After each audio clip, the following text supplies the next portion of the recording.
Bismillahirrahmanirrahim. Assalamualaikum warahmatullahi wabarakatuh. Alhamdulillahirabbil alamin wassalatu wassalamu ala asrofil anbiya'i wal mursalin wa ala alihi wa sahbihi ajma'in, amma ba'du. Perkenalkan, saya Ajat dari mahasiswa Sekolah Tinggi Agama Islam Darut Tauhid Bandung, akan memaparkan tentang konsep dasar wakaf, memenuhi tugas dari fikih zakat dan wakaf. Latar belakang wakaf merupakan salah satu institusi keuangan sosial Islam yang memiliki nilai strategis dalam pembangunan ekonomi umat. Konsep wakaf telah dikenal sejak zaman Rasulullah SAW dan menjadi bagian penting dalam praktik keagamaan dan sosial umat Islam. Dalam sejarah Islam klasik, wakaf menjadi sumber utama dalam pembangunan fasilitas umum seperti masjid, madrasah, rumah sakit, bahkan pengairan dan jalan raya. Kontribusi wakaf dalam menciptakan kesejahteraan masyarakat menunjukkan bahwa wakaf bukan hanya sekedar amalan ibadah,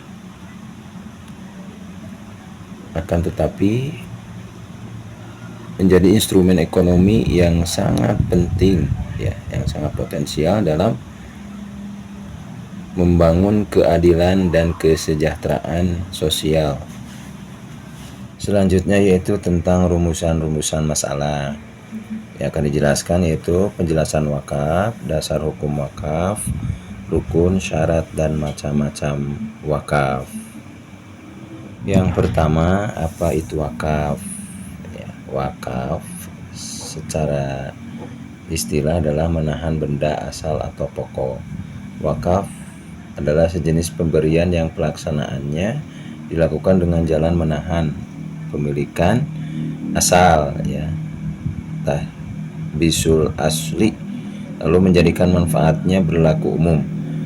Tahbisul asli ialah menahan barang yang diwakafkan itu agar tidak diwariskan dan digadaikan kepada orang lain. Cara pemanfaatannya adalah menggunakan sesuai dengan kehendak pemberi wakaf. Yaitu wakaf menurut para ulama. Menurut Abu Hanifah, wakaf adalah menahan benda yang menurut hukum statusnya tetap menjadi milik si wakif atau orang yang mewakafkan, dan yang disedekahkan adalah manfaatnya saja.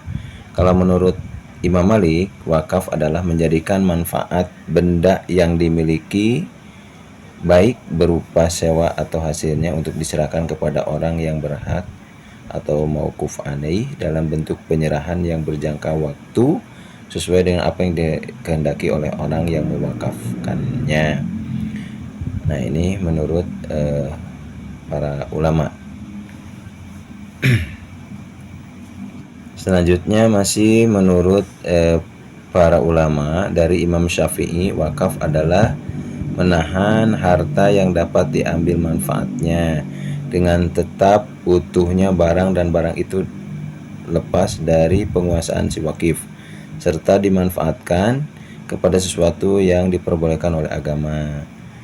Nah, menurut Ahmad bin Hanbal, wakaf adalah menahan kebebasan pemilik harta dalam membelanjakan hartanya yang bermanfaat dengan tetap utuhnya harta dan memutuskan semua hak penguasaan atas harta itu, sedangkan manfaatnya dipergunakan pada suatu kebaikan untuk mendekatkan diri kepada Allah Subhanahu wa Ta'ala. Selanjutnya itu wakaf, Undang-Undang Nomor 41 Tahun 2004 tentang wakaf, pasal 1 ayat 1. Wakaf adalah perbuatan hukum wakif untuk memisahkan atau menyerahkan sebagian harta benda miliknya untuk dimanfaatkan selamanya atau untuk jangka waktu tertentu sesuai dengan kepentingannya guna keperluan ibadah atau kesejahteraan umum menurut syariah. Selanjutnya, wakaf, Komisi Fatwa Majelis Ulama Indonesia tanggal 11 Mei 2002.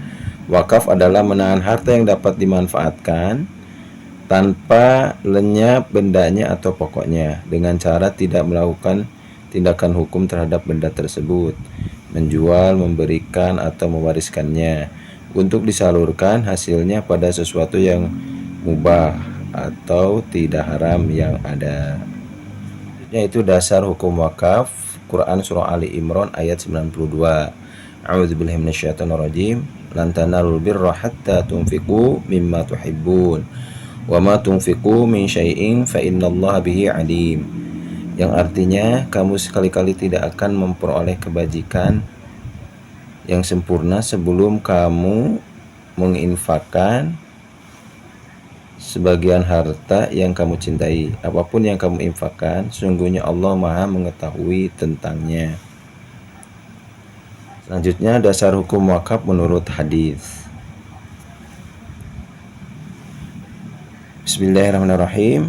An Abi Hurairah radhiyallahu anhu anna Rasulullah sallallahu alaihi wasallam qala idza matal insan in qata'a anhu 'amaluhu illa min thalathatin shadaqatin jariyatin aw ilmin yuntafa'u bih aw waladin sholihin yad'u lah. Yang artinya apabila seseorang telah meninggal dunia maka terputuslah amal perbuatannya kecuali dari 3 perkara, yaitu sedekah jariah atau wakaf, ilmu pengetahuan, dan anak soleh yang mendoakannya. Hadis riwayat Muslim. Selanjutnya yaitu rukun wakaf. Menurut Abdul Wahab Khalaf, rukun wakaf ada 4, yaitu yang pertama orang yang berwakaf atau wakif, yang kedua harta yang diwakafkan atau mauquf bih, yang ketiga tujuan wakaf atau mauquf alaih, yang keempat ikrar wakaf atau sigot wakaf. Yaitu syarat wakaf. Dalam kitab Fathul Gharib, wakaf hukumnya jawaz ada 3, yaitu yang pertama mauquf, barang yang diwakafkan harus berupa barang yang bisa dimanfaatkan tanpa menghilangkan barangnya. Yang kedua, wakaf harus diberikan pada asal, itu mauquf alaih pertama yang sudah wujud dan far. Mauquf alaih selanjutnya yang tidak akan terputus akan selalu ada. Yang ketiga, wakaf tidak dilakukan pada sesuatu yang diharamkan. Selanjutnya yaitu syarat wakaf, Undang-Undang Nomor 41 Tahun 2004 tentang wakaf.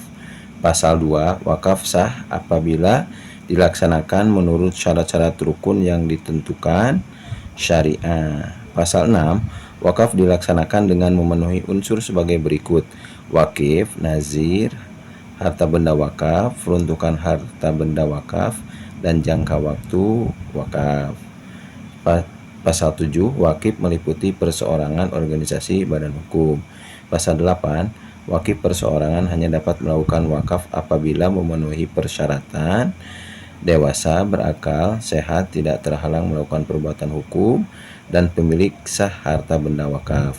Wakif organisasi hanya dapat melakukan wakaf apabila memenuhi ketentuan organisasi untuk mewakafkan harta benda wakaf milik organisasi sesuai dengan anggaran dasar organisasi yang bersangkutan.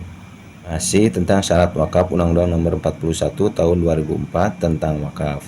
Pasal 9, nazir meliputi perseorangan, organisasi, dan badan hukum. Pasal 6, perseorangan hanya dapat menjadi nazir apabila memenuhi persyaratan: warga negara Indonesia, beragama Islam, dewasa, amanah, mampu secara jasmani dan rohani, tidak terhalang melakukan perbuatan hukum. Selanjutnya, organisasi hanya dapat menjadi nazir apabila memenuhi persyaratan: pengurus organisasi yang bersangkutan memenuhi persyaratan nazir perseorangan, organisasi yang bergerak di bidang sosial, pendidikan, kemasyarakatan, atau keagamaan Islam. Badan hukum hanya dapat menjadi nazir apabila memenuhi persyaratan: pengurus badan hukum yang bersangkutan memenuhi persyaratan nazir perseorangan, badan hukum Indonesia yang dibentuk sesuai dengan peraturan perundang-undangan yang berlaku, dan badan hukum yang bergerak di bidang sosial, pendidikan, kemasyarakatan, atau keagamaan Islam. Di syarat wakaf, Undang-Undang Nomor 41 Tahun 2004 tentang wakaf. Pasal 1 ayat 5, harta benda wakaf adalah harta benda yang memiliki daya tahan lama atau manfaat jangka panjang serta mempunyai nilai ekonomi menurut syariah yang diwakafkan oleh wakif. Pasal 15, Harta benda wakaf hanya dapat diwakafkan apabila dimiliki dan dikuasai oleh wakif secara sah.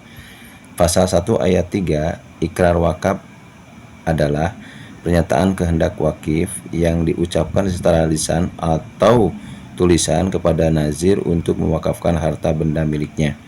Pasal 17 ikrar wakaf dilaksanakan oleh wakif kepada nazir di hadapan PPAW atau pejabat pembuat akta ikrar wakaf dengan disaksikan oleh 2 orang saksi dan dinyatakan secara lisan atau tulisan serta dituangkan dalam akta ikrar wakaf oleh PPAW. Selanjutnya itu macam-macam wakaf.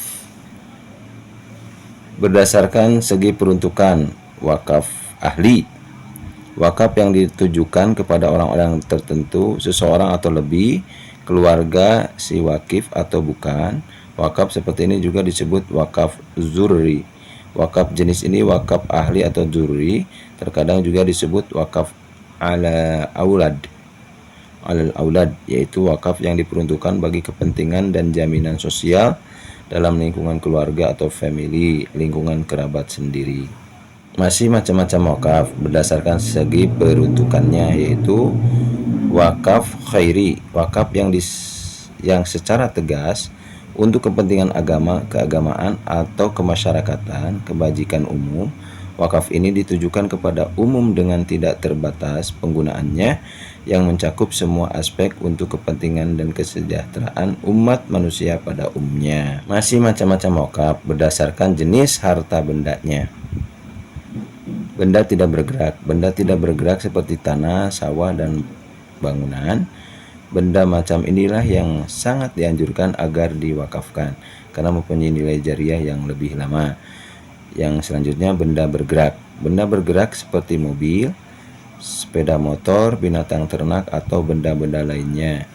Yang terakhir ini dapat juga diwakafkan. Namun demikian, nilai jariahnya terbatas hingga benda-benda tersebut dapat dipertahankan. Masih selanjutnya itu macam-macam wakaf berdasarkan jangka waktu. Wakaf mu'abbad atau permanen. Wakaf mu'abbad adalah wakaf yang bersifat abadi. Objek wakaf tidak boleh dijual, diwariskan, atau dihibahkan. Ini adalah bentuk wakaf yang paling sesuai dengan prinsip sedekah jariah. Yang selanjutnya itu wakaf mu'aqqad atau sementara. Wakaf mu'aqqad adalah wakaf yang dibatasi oleh jangka waktu tertentu sesuai dengan kesepakatan atau niat wakif. Setelah masa tersebut berakhir, objek wakaf kembali kepada wakif atau ahli warisnya. Nah, selanjutnya itu kesimpulan dari yang saya sampaikan dari awal sampai akhir. Kesimpulannya bisa diambil.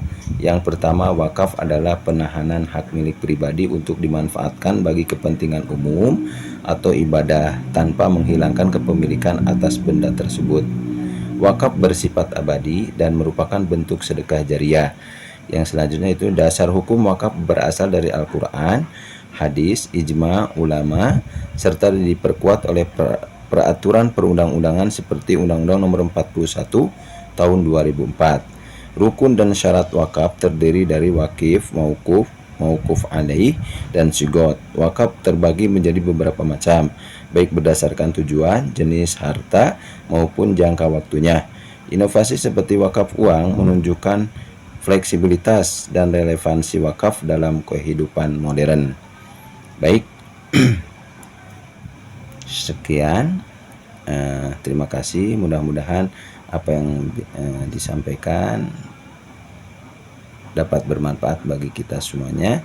Ditutup dengan doa Rabbana atina fid dunya hasanah wa fil akhirati hasanah wa qina adzabannar. Subhanaka Allahumma bihamdika asyhadu an la ilaha illa anta astaghfiruka wa atubu ilaik. Assalamualaikum warahmatullahi wabarakatuh.